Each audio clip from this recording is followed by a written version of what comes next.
أعوذ بالله من الشيطان الرجيم بسم الله الرحمن الرحيم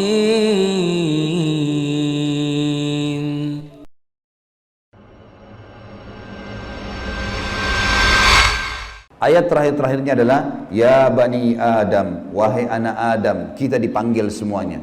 Setelah Allah ceritakan panjang lebar tadi kisah ayah kita Adam dan istrinya Hawa, kata Allah, hai anak Adam, qad anzalna alaikum libasa yuwari sawatikum warisha. Sesungguhnya kami telah menurunkan kepada kalian pakaian untuk menutup aurat-aurat kalian dan pakaian yang indah juga perhiasan-perhiasan. Walibasut taqwa dzalika khair. Pakaian ketakwaan yang menutup aurat lebar, tidak membentuk aurat itu, tidak memperlihatkan bagian tubuh, adalah pakaian yang paling baik. Dzalika min ayatillahi la'allakum tadhakkarun. La'allahum yatadhakkarun. Dzalika min ayatillahi la'allahum yatadhakkarun. Itulah ayat-ayat dari Allah, mudah-mudahan mereka mengingatnya, anak cucu Adam. Wa ya bani Adam, wahai anak-anak Adam, ya bani Adam, la yaftinannakumus syaitan. Ini peringatan Allah kepada kita semua. Jangan sampai syaitan menipu kalian lagi. Kama akhraja abawaikum minal jannah, sebagaimana dia telah berhasil mengeluarkan kedua orang tua kalian, Adam dan istrinya Hawa, dari surga. Yanzi'u anhuma libasahuma liyuriyahuma sawatihima, yang akhirnya membuat baju keduanya terlepas. Kata ulama tafsir, godaan syaitan yang pertama, bagaimana orang terbiasa terbuka auratnya sehingga menggoda orang lain, sebagaimana digodanya ayah kita dan ibu kita dulu. Innahu yarakum huwa wa qabilu min haitsu la tarawnahum. Sesungguhnya dia, iblis itu sama pengikut-pengikutnya melihat kalian yang kalian tidak bisa lihat mereka. Kita nggak bisa lihat iblis, tidak bisa lihat syaitan, tapi mereka bisa lihat kita. Di sekitar kita mereka ada. Inna ja'alna syayatina awliya lil ladzina la yu'minun.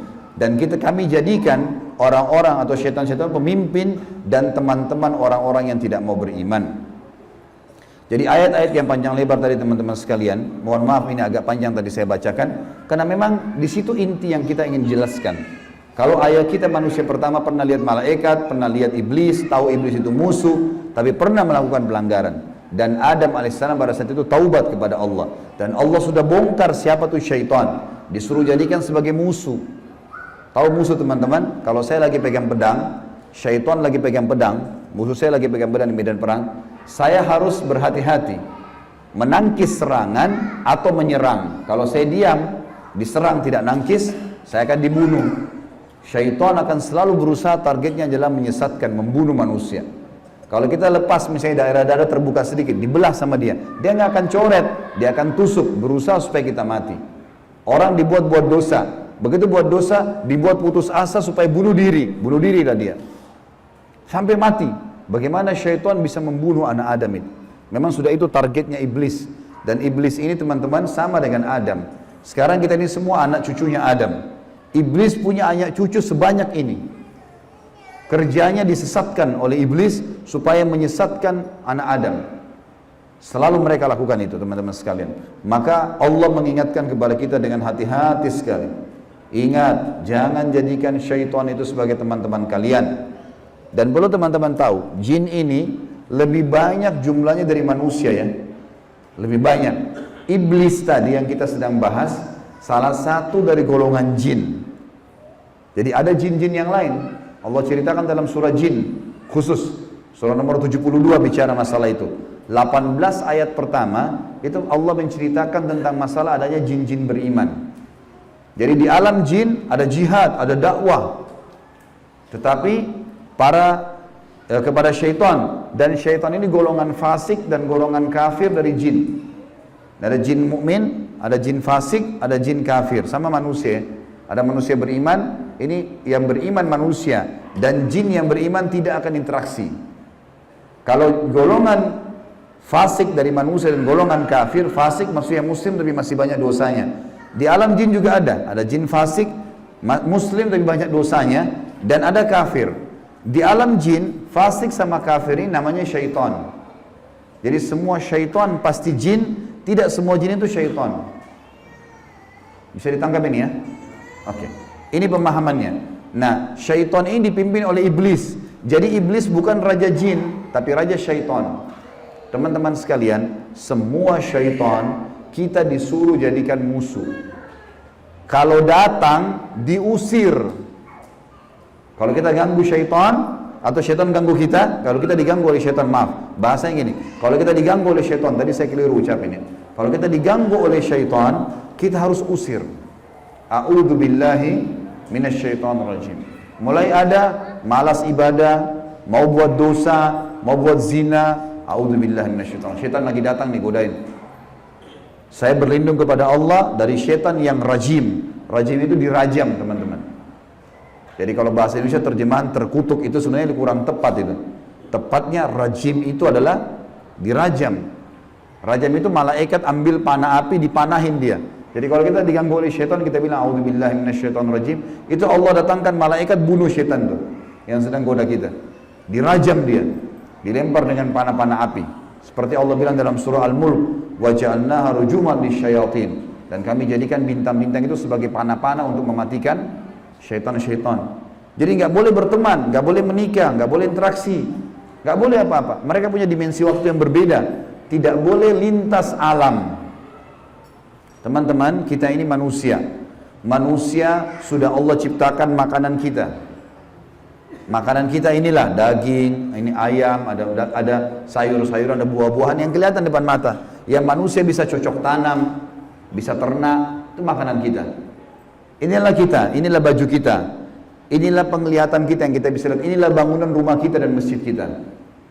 Ini alam kita, teman-teman. Untuk membuat manusia lain suka dengan kita, simpatik, ada cara manusiawi, ya, punya pintar dalam berbicara, punya prestasi dunia, berpendidikan kah, kaya kah, suka membantu kah, ada caranya. Jangan pindah lintas alam nih. Orang-orang yang jadi dukun, jadi peramal, jadi penyamun, ini lintas alam. Dia pergi ke jin-jin itu minta tolong, dan ini tidak boleh. Pindah ke alam mereka tidak boleh, dilarang sama Allah. Kalau kita pindah ke alam mereka, kita akan ditipu nanti. Kalau jin beriman tidak akan kerjasama sama manusia, tapi syaitan ini kerjasama sama manusia. Ingat, kita pemimpin, garis bawahi kalimat ini. Jadi orang-orang yang jadi dukun itu kalau mereka pergi ke bersemedi di gua, di pinggir pantai, manggil-manggil wahai dewa, wahai penjaga ini, apalah di Indonesia, ini Roro Kidur lah atau apa semua dipanggil, Gondoruo, Tuyul. Ini semua teman-teman bahasa yang diucapkan oleh manusia karena tidak faham kedudukan dia. Dia kalau lagi bersemedi di situ, syaitan yang lewat di sekitar tempat itu muter-muter lihat, ini manusia, ini pemimpin saya ini. Nggak bisa, dia mengalahkan manusia nggak bisa. Syaitan nggak bisa kalahin kita. Syaitan hanya bisa bisik saja, buat, jangan, gini, cuma begitu. Nggak lebih daripada itu. Bapak Ibu sekarang waktu mau kesini tadi ke masjid, mungkin ada syaitan bisikin, jauh, keburu nggak ya, dapat tempat atau apalah. Tapi Bapak Ibu tetap jalan. Syaitannya mau buat apa? Nggak bisa buat apa-apa, cuma bisa bisik. Jangan gini, gitu, segala macam. Cuma itu. Manusia kalau bantah, nggak bisa buat apa-apa dia. Nggak bisa syaitan menjelma cekik kita, enggak, kamu harus berzina. Nggak. Syaitan cuma bisik, itu zina, itu perempuan, itu begini. Tapi kalau saya bilang enggak, saya nggak mau. Terus syaitannya buat apa? Gak bisa buat apa-apa, lemah sekali. Allah bilang inna kaida syaitani kana dhaifa. Syaitan itu lemah sekali. Kalau ada manusia yang tidak faham tentang kedudukan mereka sebagai khalifah, ditipulah oleh syaitan itu. Sama tadi orang bersemedi itu. Sebenarnya teman-teman sekalian, di muka bumi ini yang mengatur kadar udara, oksigen yang kita hirup, populasi manusia, populasi hewan-hewan, kadar panas udara, api, air, segala macam, ini ada malaikat-malaikat. Teman-teman kalau mau baca surah Al-Ma'arij dan surah Al-Buruj, surah nomor 77 dan surah nomor 79, di situ disebutkan panjang lebar tentang tugas-tugas malaikat. Jadi yang urus lautan, urus gunung, urus tumbuh-tumbuhan, semua ini malaikat, makhluknya Allah. Rukun iman kita yang kedua, kita harus yakin mereka ada. Nah, kalau ada manusia datang ke gua-gua ini, minta-minta, panggil syaitan, panggil dewa, panggil penjaga gua atau apa saja, syaitan di sekitar situ tadinya takut sama manusia ini. Makanya orang kalau bersemedi nggak pernah kurang dari 3 hari, 1 minggu, ada yang 1 bulan, ada yang bertahun-tahun bersemedi. Baru syaitannya keluarin suara tuh. Dilihat orang ini kok bodoh benar, dulu nggak makan, nggak minum. Iya, kamu mau apa? Saya mau ilmu kebal. Lihat, perhatikan syaitan tipu dia. Disuruh makan kotorannya sendiri, disuruh minum darah, disuruh ini. Lintas alam lain nih. Manusia tidak mungkin mau minum darah. Fitrahnya kita nggak suka itu. Alam kita beda, kita nggak boleh makan itu memang. Allah buat kita nggak suka itu. Syaitan suka dengan bau-bau busuk, bau kotoran. Manusia nggak suka. Syaitan suruh manusia ini ikuti dia. Suruh bersemedi. Dan ini disebutkan teman-teman, sebab turunnya surah jin ini karena ada orang-orang Arab jahiliyah dulu. Mereka ini teman-teman kalau mau kalau lagi perjalanan bagi safar, kepala sukunya, kepala kafilah, kepala perjalanan itu kalau sudah istirahat di satu lembah, dia tiba-tiba keluar, dia ambil setengah bekal makanan, dia bawa ke tengah-tengah lembah, lalu dia bilang begini, wahai penjaga lembah, ini setengah bekal kami, jangan ganggu kami ya. Ini perkataan siapa? Perkataan kepala kafilah tadi. Maka Allah bongkar dalam Al-Quran, dalam surah Jin, Allah katakan 18 ayat pertama diantaranya, fazaduhum rahaqa. Maka syaitan-syaitan di sekitar lembah itu semuanya makin mengerjai mereka, makin jadi tuh. Kalau ada satu kampung misalnya kayak di Indonesia ini paling banyak seperti itu. Ada satu kampung lewat jembatan, tersebar berita, itu di jembatan kalau malam hari ada nenek-nenek tuh. Syaitan tunggangi itu isu. Kalau ada orang takut, makin jadi, makin kelihatan. Yang lihat hanya orang yang takut saja. Orang yang tidak takut tidak bakal lihat. Tidak bakal kelihatan. Tentu teman-teman sekalian, kita ini sampai azan Isya, sholat Isya dulu baru kemudian kita lanjutkan materinya. Teman-teman sekalian, kalau ada satu rumah, orang bunuh diri di situ. Orang bunuh diri. Kalau kita lewat, pagarnya rumah orang itu 10 meter.